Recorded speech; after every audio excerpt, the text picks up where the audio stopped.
Jadi kalau saya selalu mengatakan kemandirian ekonomi itu akan lebih bagus ketika satu, daya beli masyarakat Jawa Timur selalu meningkat. Nah, meningkatnya bagaimana? Meningkatnya kalau bisa masyarakat Jawa Timur itu jangan buang uang di luar Jawa Timur. Jadi kalau di Jawa Timur itu kesadaran wajib pajaknya itu tinggi, Mbak. Itu hampir menyentuh angka 90. Taat pajak ya. Taat pajak orang-orang Jawa Timur itu.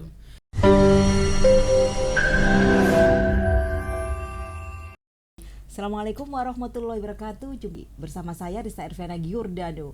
Dan tema kita kali ini adalah kemandirian ekonomi daerah Provinsi Jawa Timur di tengah isu efisiensi. Bersama narasumber inspiratif kami, dia adalah Multazamud Dikri, anggota Komisi C Bidang Keuangan DPRD Provinsi Jawa Timur dari fraksi PKB. Assalamualaikum warahmatullahi wabarakatuh, Mas Multazam. Terima kasih atas waktunya di studio Umsida kali ini. Gimana kabarnya ini, Mas Multazam? Alhamdulillah baik. Sibuk ya ini apa?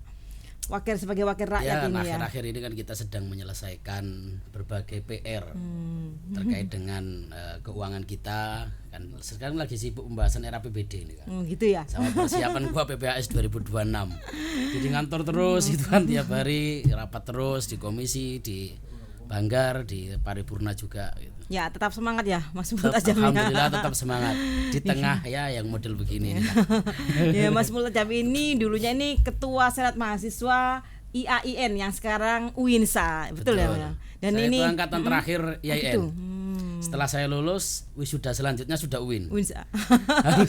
harusnya nunggu satu periode lagi baru kita UIN. Dan satu lagi ini aktivis dari PMII ini ya. Ini banyak kader-kader PMII yang berkarir politik di PKB nih ya, sebagai partai yang lahirnya dari rahim Nahdlatul Ulama. Betul ya Mas ya? Alhamdulillah selama ini ya meskipun dari berbagai latar belakang juga banyak, tapi hari ini memang kalau diakui atau tidak didominasi oleh aktivis-aktivis PKB, aktivis PMII. Dari 27 yang PMII kurang lebih ada 8. Nggak banyak juga sebenarnya kan kalau kalau dihitung dari belum 50% lah. Tapi secara organisasi kan mendominasi kan. Oh PMI, iya. kan? Karena kan PKB ini kan cikal bakalnya teman-teman PMI lah kira-kira. Gitu ya. Kalau pengen jadi Korea-Koreanya PMI ya masuk PKB. Dan alhamdulillah jadi ya. Alhamdulillah. Sebagai wakil rakyat. Iya, kita kembali lagi ke pembahasan kita ya, ke tema kita ini ya, ini seberapa jauh ya keuangan di Jawa Timur ini mampu berdiri sendiri. Ini gambaran umumnya kayak apa ini sejauh ini? Jadi begini, kalau kita berbicara soal keuangan di Jawa Timur, belum sepenuhnya Jawa Timur itu mampu memberikan pelayanan, memberikan pembangunan itu dari hasilnya sendiri. Masih ketergantungan terhadap transfer dari pusat. Sehingga dalam artian kita mau berbicara kemandirian itu masih menuju. Belum kemandirian itu belum terpenuhi. Kita masih menuju ke sana. Ikhtiar sudah dilakukan, tapi yang namanya menuju kan, bahasa anak muda hari ini kan masih OTW kita untuk menuju mandiri. Iya, itu kan kalau untuk bergantung dari pusat kan semuanya provinsi kan, nggak hanya semua Jawa provinsi, Timur ya. Betul. Jadi kalau kita ingin mandiri berarti ya kita harus mapankan dulu posisi keuangan kita. Setidaknya kita harus lebih jauh meninggalkan ketergantungan itu, tidak lagi ngomong soal kas pusat, transfer pusat gitu kan. Jadi kalaupun tidak ada DAK, DAU dan bantuan dari pusat lainnya, kita masih tetap bisa memberikan pelayanan yang bagus, bisa terus melanjutkan pembangunan, bisa memberikan kesejahteraan untuk masyarakat. Apakah itu mungkin bisa direalisasikan? Bisa dong. Yang penting kan ikhtiar bersama-sama. Jadi kalau saya selalu mengatakan kemandirian ekonomi itu akan lebih bagus ketika satu, daya beli masyarakat Jawa Timur selalu meningkat. Nah, meningkatnya bagaimana? Meningkatnya kalau bisa masyarakat Jawa Timur itu jangan buang uang di luar Jawa Timur. Jadi perputarannya harus di Jawa Timur. Kalau perlu maka kita bisa ambil uangnya orang luar masuk ke Jawa Timur. Misal melalui wisata, melalui produk UMKM kita, melalui berbagai macam unit usaha yang itu memang keluaran dari Jawa Timur tapi bisa dijual ke luar daerah Jawa Timur. Sehingga kita bisa menarik uang dari luar. Uang dari Jawa Tengah misalnya yang terdekat, uang dari Banyuwangi, uang dari Bali misalnya, atau dari provinsi-provinsi lain. Kita kan punya banyak kemampuan UMKM kita ya. mulai dari makanan, terus UMKM yang sifatnya kerajinan tangan, budaya kita juga punya, pariwisata apalagi Potensi kan wisatanya potensi ya. wisatanya kan. Nah, artinya kan itu kalau bisa dimanfaatkan dengan baik, itu akan menjadi geliat ekonomi yang besar. Ketika geliat ekonomi itu besar, maka pendapatan yang akan dihasilkan dan diperoleh oleh Provinsi Jawa Timur akan semakin besar pula. Sehingga harapan kita dengan begitu kemandirian ekonomi misalnya di setiap daerah sudah bisa terbangun, maka pembangunannya juga akan mengikuti. Ketika pembangunan di setiap daerah itu sudah mulai mengikuti, maka beban yang ditanggung oleh Provinsi Jawa Timur juga tidak akan terlalu besar. Tapi sejauh ini kan belum maksimal ya. Nah, sejauh ini belum maksimal, kita masih sifatnya masih sharing kan antara provinsi dengan kota kabupaten. Itu kendalanya apa ya? Kendalanya satu memang di keuangan. Jadi berbicara pembangunan, berbicara terkait dengan pelayanan, kunci utama adalah di keuangan. Kita tidak bisa memungkiri itu. Tidak mungkinlah kita melakukan pembangunan tanpa adanya modal yang sangat cukup. Sedangkan di hari ini di setiap daerah pendapatannya ini kan berbeda-beda antara daerah A dengan daerah B, daerah C, daerah D dan sebagainya. Nggak enak ini kalau mau nyebut daerah yang mana yang penghasilannya besar kan misalnya begitu. Sehingga secara pemerataan itu kan bukan berarti setiap daerah mendapatkan bantuan penghasilan yang sama. Betul. Itu artinya tidak merata bagi saya kan begitu. Kan tergantung ya. Ketentuan. Bagi saya berbicara pemerataan dan keadilan itu ya disesuaikan dengan kebutuhan. Misalnya Surabaya, masa Surabaya itu mau dibantu dengan angka yang besar sedangkan posisinya Surabaya sebagai kota yang sangat maju. Alangkah lebih baiknya bantuan yang besar itu diberikan kepada daerah-daerah yang mungkin masih dalam tanda kutip masih ketinggalan, daerah yang di perbatasan, misalnya Pacitan, misalnya Sumeneb, misalnya Tulungagung, Trenggalek dan sebagainya. Nah, pemerataan itu harus mulai dilakukan, mulai dipikirkan. Sama halnya dengan misalnya kita mau bagi pupuk. Pupuk itu kan tidak bisa terus kemudian berbicara adil dan berbicara merata. Pembagian pupuk di Surabaya dengan pembagian pupuk di Sidoarjo harus sama. Karena Surabaya beda. tidak banyak petaninya kan begitu. Nah, kalau di Sidoarjo kan petaninya lebih banyak. Nah, hal-hal yang demikian ini hal-hal sepele tapi terkadang tidak banyak orang yang memperhatikan. Berbicara anggaran, bagaimana provinsi membagi, makanya hari ini kita ada efisiensi pajak BPKB itu menjadi bagian dari suatu keadilan, di mana kendaraan yang memang banyak penggunanya, terus kemudian wajib pajaknya juga bayarnya banyak, maka itu akan kembali ke daerahnya masing-masing. Kalau dulu kan semua ditarik dulu, kan jadi satu, baru kemudian dibagi. Nah, sehingga banyak orang yang protes, itu kendaraan di sana penggunanya sedikit, oh di sini banyak tapi yang bayar sedikit kan begitu. Kok enak gitu ya? Lah kok enak, sing bayar titik tapi oleh akeh kan begitu kan, dengan dalih pembangunan misalnya. Tapi option itu menjadi bagian dari salah satu pemerataan, bahwa keadilan itu memang harus dijunjung tinggi kan begitu. Jadi siapa memang wajib pajaknya memang kesadaran pembayaran pajaknya tinggi, ya maka harus mendapatkan ya pendapatan yang besar pula. Gitu kan ya. begitu. Ya. Yang terkait untuk efisiensi anggaran yang kebijakan dari pemerintahan pusat ini kan berdampak kan pada Jawa Timur sendiri ya. Sangat ya? Sangat berdampak. Kita ini turun sampai 4T. Oh gitu. 4T. Sampai anjlok seperti itu ya. Pernah tahu uang 4T jenengan? Sama. Dengar aja. Sama-sama nggak tahu. Kita juga nggak pernah tahu 4T itu kayak apa. Nah, gitu itu kan. tantangannya bagaimana tuh menghadapi itu penurunan kan anjlok ya sampai 4 triliun itu? Anjloknya sampai 4 triliun. Sehingga begini, kita ini kan baru masuk di tahun 2024 yang pada waktu itu sudah akan membahas tentang APBD 2025 ya kan. Setelah itu di samping pendapatan asli daerah kita itu sudah menurun, terus kemudian ada efisiensi. Ini kira-kira sudah kena tsunami gitu kan, habis itu ketimpa kapal, puas kapalnya jatuh. Pendapatan sedang menurun, pendapatan asli daerah sedang menurun, terus ada efisiensi. Sehingga kita harus putar otak, harus kerja keras menyisihkan beberapa anggaran yang sekiranya kegiatannya tidak penting, kita geser. Udahlah, kita prioritaskan di 2 pelayanan dulu. Contohnya ke luar negeri gitu ya. Ke luar negeri kita hapuskan kan gitu kan, kegiatan-kegiatan kunjungan kerja. Kalau dulu kan kunjungan kerja ini bisa tiap hari. Ya. Kita hari ini kan kunjungan kerja dalam 1 bulan itu cuma 3 kali. Sampai segitunya itu ya. 2 kali dalam provinsi, terus 1 kali luar provinsi. Artinya yang berbicara efisiensi itu bukan hanya kegiatan-kegiatan yang tidak penting, kunjungan kerja pun akhirnya berdampak pada efisiensi, termasuk kunjungan dapil. Kalau kunjungan dapil dulu kita bisa difasilitasi oleh negara setiap Jumat, Sabtu, Minggu. Hari ini sudah tidak bisa. Kalaupun ada anggaran kunjungan dapil, kita sebulan cuma sekali kunjungan dapil. Secara nggak langsung kita tidak boleh turun ke dapil itu karena nggak ada anggarannya. Guyonannya begitu, ya kan? Guyonannya kalau kita berpikir soal anggaran. Mas, tapi ini kan kita dituntut untuk kemandirian ya, mandiri secara ekonomi. Tapi ada efisiensi anggaran. Ini apakah nggak kontra? Disuruh efisiensi tapi disuruh mandiri. Jadi, apalagi di tengah keterbatasan fiskal gitu kan ya. Kita akan melihatnya begini, Mbak. Pemerintah pusat itu sedang ngajari anaknya lah kan gitu. Siapa anaknya? Anaknya itu pemerintah provinsi dan pemerintah kota kabupaten. Kalau dulu anak itu mau minta apa saja selalu dikasih. Mau minta jajan ini, mau minta jajan ini, kan begitulah kira-kira kan. Kalau kita ibaratkan pemerintah pusat dengan pemerintah daerah ini bagaikan orang tua dan anak, selalu dituruti. Ada pengajuan DAK misalnya dituruti, ada pengajuan DAU dituruti, terus dana alokasi khusus juga dituruti kan begitu. Dan kalau kita ibaratkan hari dulu seorang anak itu mau minta apa aja dituruti sama orang tuanya. Nah kemudian kalau kita ingin beranjak bahwa anak ini kalau mandiri, kalau ingin mandiri kan nggak mungkin semuanya harus dipenuhi oleh orang tuanya.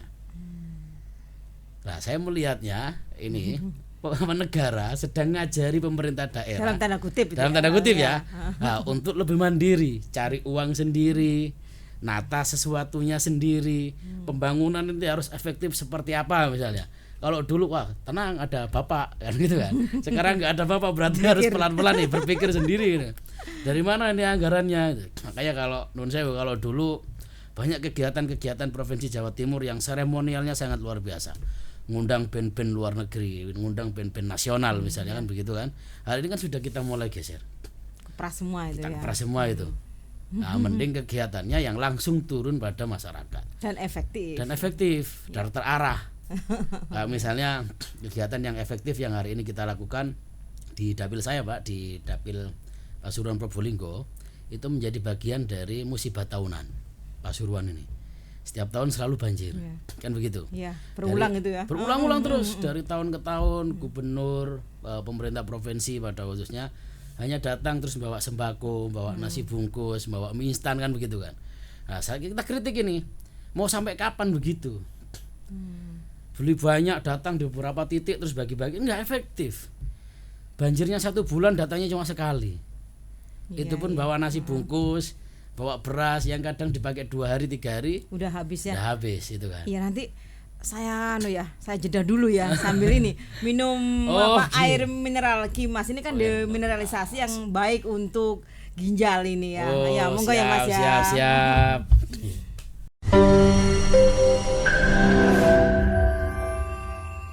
Narasumber inspiratif kami. Dia adalah Mas Multazam ya, anggota Komisi C Bidang Keuangan DPRD Jawa Timur. Ini enak sekali ya bicara sama Mas Multazam ini ya, bisa lugas, bisa jelas. Jadi yang masyarakat awam ini yang nggak tahu nih jadi tahu ya ini ya tugas-tugasnya Komisi C itu apa, efisiensi anggaran itu bagaimana dan bagaimana sih caranya itu ya untuk efisiensi anggaran ini bisa tepat sasaran dan menghemat ini ya, menghemat anggaran ini Mas ya. Ini untuk efisiensi anggaran sendiri kan di tengah pembangunan ini ya. Kan nggak mungkin pembangunan itu mandek atau bisa dikurangi kan, nggak seperti itu kan ya. Ini caranya kayak gimana ini? Jadi begini, kita ini kan punya target sebenarnya. Jadi kalau kita berbicara skala prioritas pelayanan ya Mbak ya, kita ngomong pelayanan dulu, kita punya 2 pelayanan dasar kan. Layanan dasar pertama adalah kesehatan dan juga pendidikan. 2 layanan ini tidak boleh diotak-atik ini anggaran ini. Ini kalau di otak-otak berapa ini kan pakem ini Pak. Ngomong pendidikan, ngomong kesehatan, kalau ini anggarannya dikurangi, kira-kira yuk di demo gak mari-mari Pak. Iya pasti kalau iya, itu. Ditongkrongi ini vital ini. Parah, kan vital. Nah ini kita kita amankan dulu. Berarti itu skala prioritasnya Komisi C ya? Ya. Kesehatan sama pendidikan ya. Kesehatan sama pendidikan, anggaran itu kita ini dulu, kita amankan dulu. Baru kemudian ketika 2 layanan dasar ini aman, kita akan berpikir soal mana kebutuhan yang memang ini menjadi bagian dari prioritas. Maksudnya prioritas kalau soal pembangunan misalnya, karena ini efisiensi ya, kita nggak bisa kan Mbak harus full. Kita keinginan besar misalnya, tapi kan kita juga harus berpikir ini kantongnya gitu. Kantong kita ini seberapa kuat kan begitu. Akhirnya kita berpikir soal mana nih yang benar-benar dibutuhkan. Kayak misalnya tadi yang saya sempat nyeletuk soal banjir. Jadi di Jawa Timur kan ada beberapa wilayah sungai yang memang itu di bawah naungan Provinsi Jawa Timur. Ada Bengawan Solo misalnya, ada Sungai Rejoso dan beberapa sungai yang lainnya yang setiap tahun ketika musim hujan datang itu banjir pasti menjadi bagian dari musibah tahunan di warganya. Lah, ini kan perlu ini, Pak. Iya. Hal-hal yang model begini perlu. Itu Pak, di anggaran ada anggaran khusus enggak? Itu Ada, kan dari ada, APBD-nya ada. Jatim kan ya? Ini murni dari APBD Jatim. Kita anggarkan di beberapa titik. Hari ini kita di tahun ini kita bantu di 5 titik. 5 titik potensi banjir ya, di Lamongan, di Gresik, di Pasuruan, ada di Lumajang dan satu lagi di Banyuwangi. Ini yang akan kita realisasikan di tahun 2025 ini. Harapan kita musibah-musibah tahunan ini berangsur-angsur kita kurangi. Kan begitu, Pak? Ya. Jadi kan kita berbicara skala prioritas nih. Ini sudah dari tahun ke tahun. Oke, kita geser ke sini dulu anggarannya. Kalau misalnya ini tidak begitu parah karena ada yang lebih parah, maka yang parah kita dahulukan. Ini penanggulangan bencana ya. Penanggulangan bukan bencana. Pembangunan ini ya, bukan ya. Ya ini menjadi bagian pembangunan Pak. Juga ya. Karena kalau ini terus-menerus begini dampaknya kan bukan lagi ini kan akan merusak gitu kan. Berarti solusinya pembangunan tanggul kayak gitu ya. Pembangunan tanggul, normalisasi kan begitu. Sisi lain Jawa Timur ini kalau kita berbicara soal air ini menjadi bagian dari kebutuhan pokok dari setiap manusia kan begitu, Pak. Sedangkan sumber utama terutama daerah penyangga ibu kota Jawa Timur ini sumber utamanya dari Pasuruan yang hari ini kondisi airnya sudah mulai mengecil sumbernya. Lah kita sedang mendorong di Provinsi Jawa Timur untuk kebutuhan air. Jadi secara logika kan banyak sungai-sungai yang besar, banyak sungai-sungai yang melimpah airnya gitu kan. Tapi kenapa kita tidak pernah berpikir sungai-sungai yang melimpah dan airnya banyak itu airnya kita manfaatkan menjadi bagian air yang bisa dikonsumsi. Kan begitu. Kalau dulu pembangunan sudah yang penting dialirkan saja gitu. Tapi diolah ya. Nah, kita ingin ngolah air itu. Ini bentuk dari kemandirian juga loh ya. Ini menjadi bagian dari kemandirian, tapi pembangunan juga akan jalan terus kan begitu. Sehingga kita mendorong PUSDA untuk bagaimana cara mereka agar ya intinya kita ingin air-air yang melimpah itu bisa dikelola dan bisa dikonsumsi oleh masyarakat kita yang ada di Jawa Timur. Daerah barat misalnya ya kalau kita tidak bisa mungkin lah Mbak, bahwa kekurangan air itu di Jawa Timur masih ada. Kan begitu. Banyak air juga bersih ya, air bersih ya terutama ya. Kekeringan itu Jember beberapa itu ya, juga ada. Pasuruan kan. Nah, hal-hal begitu harapannya ini kan bisa selaras. Jadi kalau kita ingin ngomong pembangunan maka pondasinya harus dikuatkan.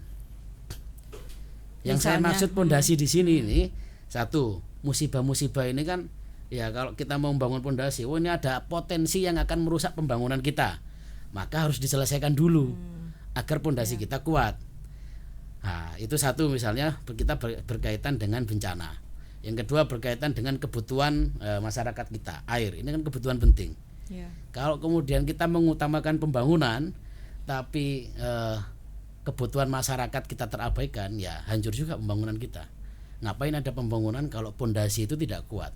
Ya percuma ya. Kan percuma. Jadi skala prioritasnya dulu ini ya kan ini service saja akhirnya kan adanya pembangunan. Wah, ini zamannya ini pembangunan luar biasa, tapi persoalan-persoalan bawah tidak diselesaikan. Nah, persoalan-persoalan yang terjadi di masyarakat kita itu saya menganggap bahwa ini menjadi bagian dari penyangga dari pondasi pembangunan itu. Jadi skala prioritasnya di situ ya. Di situ poinnya di situ dulu poinnya kan di ya. situ dulu. Baru kita akan melanjutkan pembangunan. Nah, kalau yang model begini, Mbak, jalan di aspal terus kemudian pembangunan apapun lah, pembangunan gedung, pendidikan apa dan sebagainya, tapi pondasinya, persoalan masyarakat itu tidak diselesaikan. Ya, sama juga bohong ya. Bohong, Pak. Bullshit lah kan. Kan bullshit, omong kosong kita mau ngomong pembangunan itu kan. Karena warga itu ya yang terpenting bagi warga kan hidup nyaman kan begitu, Pak. Kalau ada musibah kan gimana mau hidup nyaman, Pak? Enak sama Mas Multajam ini ya, lugas soalnya langsung. jadi saya itu pernah merasakan betul. Saya pernah turun di banjir itu. Waktu itu saya masih aktif di Pramuka, Pak. Saya merasakan betul. Saya tinggal di dapur umum itu pernah hampir 2 minggu ya, di dapur umum masak untuk warga, kemudian kita Relawan bagikan ke gitu desa-desa. Waktu itu kita relawan Pramuka, Mbak. Ya, merasakan betul bagaimana kesedihan masyarakat itu. Nah, dari situ orang berpikir, wis gak ngurus, gak usah dibangun Mas, opone Mas, desone gak usah dibangun, gak apa-apa, sing penting gak banjir. Mosok tiap tahun kebanjiran koyok ngene Mas, ket duwe barang anyar kebanjiran. Duwe barang anyar kebanjiran. Itu kalau kita tarik permasalahan yang lebih besar, Pak. Ketika rumah sudah mulai terendam, mereka nggak bisa pergi kerja. Dan ada korban jiwa loh, Mas. Korban jiwa selalu ada. Iya. Nah, dampaknya sangat besar itu kan. Nah, terus ngapain kita akan melakukan pembangunan yang sangat besar ketika permasalahan-permasalahan yang di sekitar kita belum bisa terpecahkan. Nah, makanya tadi saya sampaikan, ya pondasi ini penting. Jangan sampai pondasi yang seharusnya itu kuat, kokoh, justru hancur ya karena nggak tepat ini pembangunannya, karena ini bangun pondasinya di aliran air misalnya. Kita ibaratkan air itu musibahnya karena banjir kan begitu. Akhirnya pondasinya jatuh. Ketika jatuh otomatis pembangunannya akan jatuh juga. Ya, dengan penjelasan ini semoga masyarakat awam ini paham ya. Ternyata memang insya Allah. poinnya di pembenahan di masyarakat dulu ya untuk betul. permasalahan kayak banjir, kayak kekeringan itu memang lebih penting kan. Lebih ya. penting daripada kita harus ngomong pembangunan tapi permasalahan masyarakat itu belum selesai. Dan tapi bukan berarti pembangunan itu mandek kan, bukan seperti itu kan, jalan terus berjalan. Ya. Jadi di berbagai daerah yang kemudian pembangunannya juga harus terus berjalan ya, harus terus jalan. Kayak misalnya yang murni pembangunan kita adalah pembangunan Lingkar Selatan. Nah, ini kan pembangunan Lingkar Selatan kan sampai hari ini kan terus berjalan nih. Progresnya kan masih terus berkembang kan begitu. Artinya ketika itu sudah mulai nyambung dari wilayah Pacitan hingga Banyuwangi ada Lingkar Selatan. Targetnya kapan tuh Mas ya terrealisasi itu ya? Target gubernur 2027. Sangat panjang, seharusnya 2026 tapi karena ada efisiensi sehingga pembangunannya pelan-pelan, Pak. Anggaran saonoke dhisik kan gitu kan. Anggaran saonoke ayo dibangun nyambung itu tuh dicicil lah, jare wong Jawa dicicil. Itu yang mikir komisi C itu ya, Ya, begitulah. Mesti efisiensi anggaran ini mengganggu enggak sih sama pelayanan publik ini? Sangat kan mengganggu, ya? sangat mengganggu. Karena nun sewu kita kan sudah terbiasa dengan anggaran yang besar. Terus kemudian merencanakan sesuatu hal yang besar pula kan begitu kan. Akhirnya, contohnya kayak apa ya yang mengganggu untuk layanan publik itu ya? Contoh nyata ini ya. Dan apa sih solusinya gitu? Ya kalau solusi ini pelan-pelan dari solusinya itu pelan-pelan. Jadi kalau kita berbicara soal pelayanan ya, pelayanan di masyarakat ketika efisiensi itu terjadi kan begitu Mbak, secara otomatis kan dampak utamanya kan kita harus berbagi, utama yang harus kita pikirkan kita harus berbagi dengan keuangan yang sedikit. Bagaimana caranya ini kita merata Mbak. Berbicara pelayanan ini kan berbicara banyak OPD kan begitu. Ya. Setiap OPD ini kan memiliki layanan kan begitu Pak. Betul. Nah, dengan dari tahun ke tahun layanan itu kan sudah berjalan sesuai dengan rencana. Baru kemudian ada efisiensi, anggaran berkurang yang semestinya di OPDA angkanya besar, pelayanannya meluas, akhirnya terkurangi. Di OPDB karena apa? Karena harus berbagi. Titik edang Jawan. Titik edang. Pokok eroto gitu pokok ya. Eroto. Lah begitu pokok eroto, harapan kita sebenarnya pelayanan yang dilaksanakan oleh teman-teman OPD bisa tetap maksimal. Tapi kan ya bahasanya OPD kan ya bagaimana maksimal Mas, ya kita siapkan apa adanya, seadanya dan semampu kita. Seperti itu ya. Begitu ini gambarannya. Ini gimana itu? Gambarannya begitu. Kan ini dari eksekutif kan ya. Dan ini dari legislatif sendiri apa masukan-masukannya ini? Ya kalau dari kita kan kita selalu mendorong Mbak, di OPD itu ada beberapa OPD yang bisa menghasilkan. Artinya bisa menghasilkan itu semisal ya di Dishub itu ada program yang memberikan layanan terhadap masyarakat berupa pelayanan bis Jatim Kak Transjatim itu. Transjatim. Itu kan selain program itu menjadi bagian dari pelayanan karena tarifnya kecil. Ya kan? Karena tarifnya kecil, tapi juga ada yang menghasilkan kan begitu. ada pendapatan yang masuk di situ. Harapan kita pendapatan yang masuk yang model begitu di OPD yang bisa memberikan pendapatan terhadap daerah itu bisa diputar lagi untuk bisa lebih berkembang. Jadi selain memberikan layanan juga memberikan penghasilan. Betul. Nah, dorongan kita Iya. begitu. Di berbagai OPD juga begitu, Mbak. Karena berbagai OPD itu juga punya aset ya.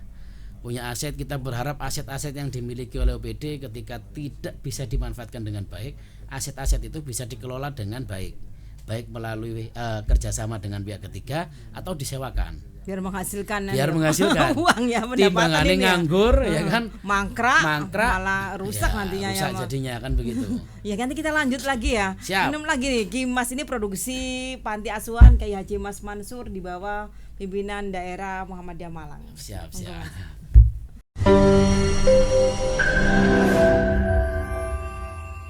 Kembali bersama saya Rista Erviana Giordano bersama narasumber kompeten dan juga inspiratif kami, yakni anggota Komisi C DPRD Jawa Timur dari fraksi PKB Mas Multajam ini. Enak, lugas, gayeng, enak ya. Kalau wakil rakyat kayak gini semuanya enak loh Mas. Gitu Saya ya. setiap turun, Mbak. Saya setiap turun bisa ditanya mungkin temuan-temuan di konstituen yang Di pernah dapil kita ya. datangi. Saya selalu melaporkan kinerja saya. Saya laporkan mulai dari bulan ini saya ngapain saja di kantor, perjuangan apa yang kita perjuangkan, pembahasan apa saja saya laporkan. Transparansi ya. Kita transparansi. Karena apa? Karena saya menganggap konstituen saya itu menjadi bagian dari tuan saya.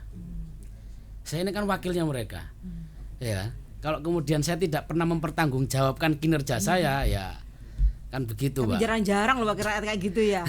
Semoga bisa jadi inspirasi wakil rakyat yang lainnya ya, kayak Mas Multajam ini ya, melaporkan semua kegiatannya ya kepada Kita laporkan kepada konstituen kita. di dapilnya dapil. gitu ya. Ya semoga jadi inspirasi untuk wakil rakyat yang lainnya. Seperti itu ya Mas ya. Betul. Ya ini kembali ke pembahasan ini bagaimana sih peran masyarakat dalam mendukung kemandirian ekonomi ini? Bagaimana tanggapannya ini? Kalau kita berbicara masyarakat, yang terpenting adalah bagaimana masyarakat itu bisa taat bayar pajak. Meskipun sebenarnya kalau kita mau ngomong pajak ini agak ya tahu sendiri lah, agak sensi kan begitu kan. Karena yang di sebelah sana kan ada yang membebaskan pajak kan begitu kan. Meskipun sebenarnya kalau kita kaji lebih dalam, ini juga menjadi bagian dari informasi teman-teman kita di Jawa Timur. Kita itu sampai datang, Mbak, ke Jawa Barat lah ya. Kita sampai datang Jawa Barat. Kenapa Studi Jawa banding Barat? gitu ya? Studi banding. Kenapa Jawa Barat bisa memperlakukan itu?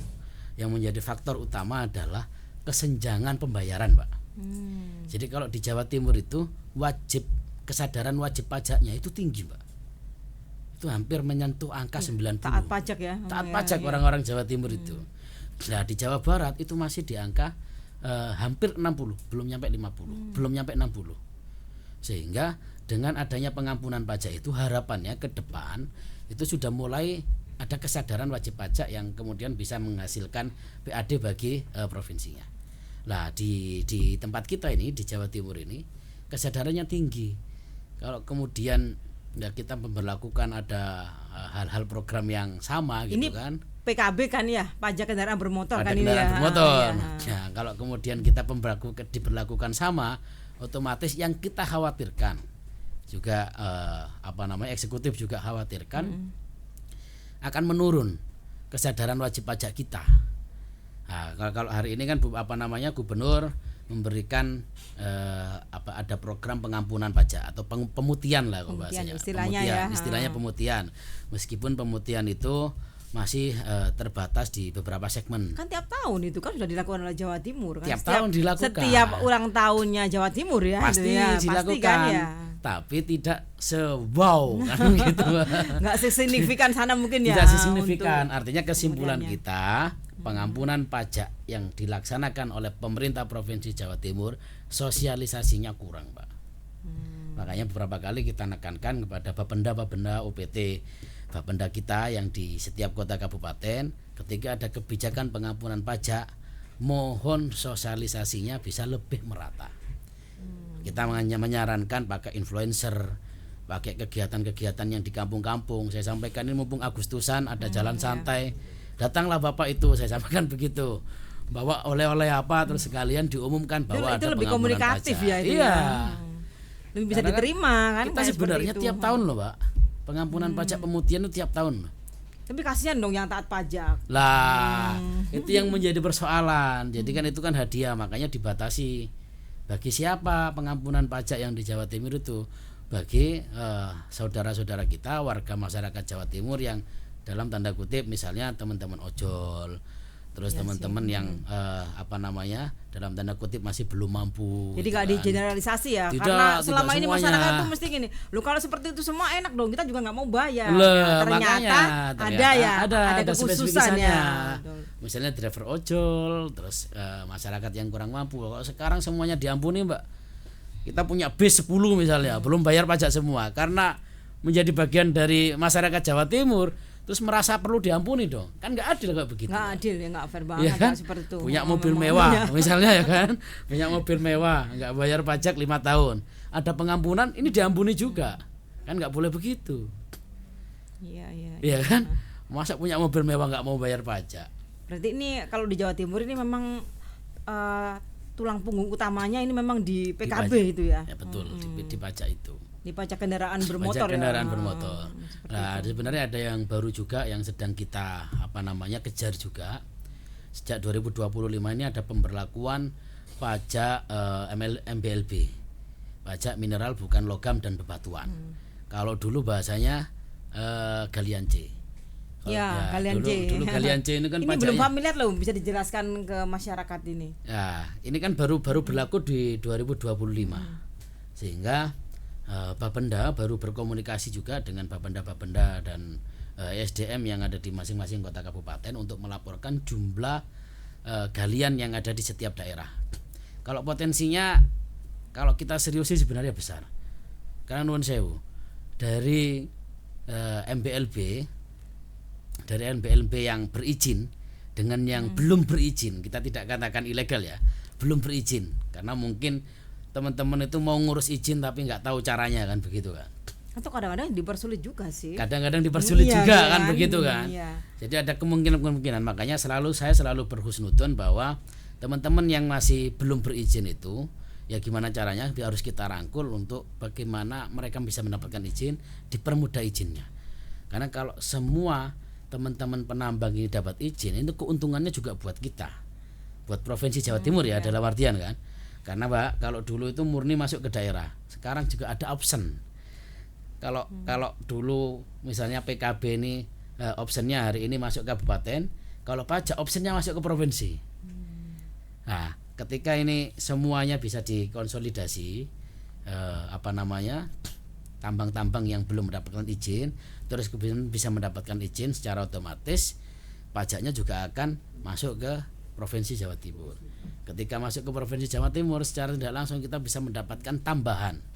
Kalau hari ini masih belum banyak ya yang terdata di provinsi Jawa Timur, entah nanti ke depan konsolidasinya seperti apa, kita masih belum bisa ngecek juga di setiap kabupaten itu benar-benar ada berapa. Artinya kita kan hari ini hanya menerima laporan dari teman-teman kabupaten. Oh, di Kabupaten Pasuruan misalnya hanya ada 20, di Kabupaten Probolinggo hanya ada 15. Ini misalnya Mbak, data yang diberikan. Lah, provinsi belum bisa memastikan apakah di Probolinggo itu benar-benar hanya ada segitu atau bahkan lebih. Karena belum terdaftar juga ya. Belum terdaftar juga kan begitu Pak. Karena ini potensi ya. Potensi itu jadi primadona juga untuk selain jadi PKB ya. Pastinya kan begitu, selain PKB. Iya. Karena kan ini kan baru 2025 ini diterapkan gitu kan. Nah, harapan kita sudah bersama dengan Komisi C, berapa kali juga konsolidasi dengan Bapenda, akan memanggil pelaku usaha, baik yang berizin dan yang belum berizin. Nah, kita akan berdiskusi nih baik-baik Mbak. Kalau yang sudah berizin, kita akan monitoring apakah tambang-tambang yang sudah dijalankan sesuai dengan izinnya, titik koordinatnya sudah sesuai atau tidak. Kalau tidak sesuai kan berarti ada pelanggaran. Kalau ada pelanggaran, nambah dong pajaknya kan begitu Mbak. Iya sih. Jangan pajaknya tetap tapi yang ditambang semakin lebar kan begitu.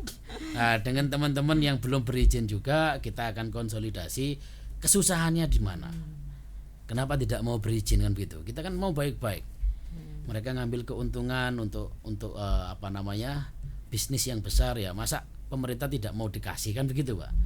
Itu kalau kita berbicara soal tujuan bangsa itu kan, semua yang ada di dalam bumi kan dan beserta kandungannya itu kan, mulai dari air, batu, itu kan milik negara.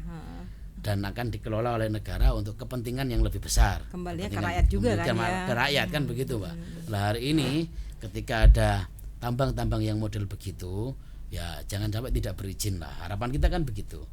Satu tujuannya memang ketika berizin, Pak, kita bisa ngontrol dampak lingkungan yang akan disebabkan oleh aktivitas tambang itu. Jadi jangan sampai ada yang dirugikan, terutama masyarakat sekitar atau masyarakat adat sekitar ya. Kan begitu kan, masyarakat adat itu yang memicu kan. konflik kan di situ kan. Lah makanya Mbak, kita kan pengen ngomong baik-baik nih sama para pelaku gitu kan. Ayolah kita ngobrol, kira-kira permasalahannya apa. Ayo. Jangan dipersulit izinnya. Nah, izinnya pasti. Makanya kan kita akan libatkan semuanya, dari ISDM kita libatkan, dari DPM PTSP akan kita libatkan, dari Bapenda juga akan kita libatkan, kita duduk bareng. Skema terbaiknya bagaimana kan begitu, Pak. Nah, terus dampak amdalnya seperti apa, kita duduk bareng nanti. Itu yang penting amdalnya itu kan. Iya. Kerusakan lingkungan nanti. Makanya, Pak, kita duduk bareng. Oh, kalau memang layak dilanjut, oke kita lanjut. Kalau nggak layak dilanjut ya kita ngomong baik-baik, geser aja, jangan di sini. Ya, ini singkat saja ya. Ini Mas Multaja melihat dari kemandirian ekonomi di Jawa Timur 10 tahun depan ini kayak apa menurut sampean? Jadi kalau kita berbicara mulai hari ini sedang dibangun bagaimana UMKM harus berkembang, pemerintah dengan kegiatan pinjaman yang sangat lunak melalui program Bank UMKM. Kita punya program yang namanya Prokesra, itu bunganya sangat kecil, hanya 3%. Saya yakin tidak ada bank manapun yang bunganya lebih kecil daripada Bank UMKM itu. Itu sedang Pemprov juga ya? Pemprov sedang kita support, syaratnya harus warga Jawa Timur ya. Syaratnya harus warga Jawa Timur. Itu peminjaman modal maksimal 50 juta. Maksimal 50 juta, bunganya 3%. Ya, semoga nggak dipersulit ya kalau ada UMKM ya. Kita nggak persulit. Mungkin syarat-syaratnya apa itu ya untuk bisa pinjam? Kalau syaratnya yang penting usahanya ada dulu, Mbak. Jangan kemudian tidak ada fiktif. usaha kan. Iya Jangan-jangan uangnya dipakai beli motor kan begitu, Mbak. Kebanyakan gitu Ya. Kalau di bank yang lain kan bunganya bisa 9 sampai 12, Pak. Ini sangat kecil. 3% mau kita tekan di angka 2,75 malahan bunganya, dan itu sangat kecil. Kita tidak mengambil keuntungan banyak karena target kita menumbuhkan UMKM. Itu kapan akan terrealisasi itu? Udah mulai jalan ya. Udah berapa tuh? Sudah mulai dari 2022 sebenarnya. Program Prokesra itu. Nah, ini sedang kita dorong lagi, kita suntik dana juga. Kurang ya. Jadi sosialisasinya kurang. Tahun ini rencananya mau disuntik dana, ada dana pinjaman juga yang mau dimasukkan di situ. Harapannya ke depan ketika UMKM ini semuanya tumbuh, maka kemandirian itu akan tercipta. Uang di Jawa Timur, mutarnya di Jawa Timur, bahkan kita ingin mendapatkan uang juga dari daerah lain agar masuk ke Jawa Timur. Ya, terima kasih ya Mas Multaja atas pencerahannya, atas informasi dan penjelasannya sehingga kita bisa tahu, dan masyarakat umum ya. Siap. Ini dari sahabat dari PMMU TV ini biar juga bisa paham ya. Paham kondisinya ya. Kondisinya seperti ini ya. Ya, terima kasih Mas Multaja. Sama-sama, inspiratif kami ini ya. Enak sekali diskusinya gitu ya, mengalir ya. Assalamualaikum warahmatullahi wabarakatuh. Saya Resta Irvana Giordano. Sampai jumpa.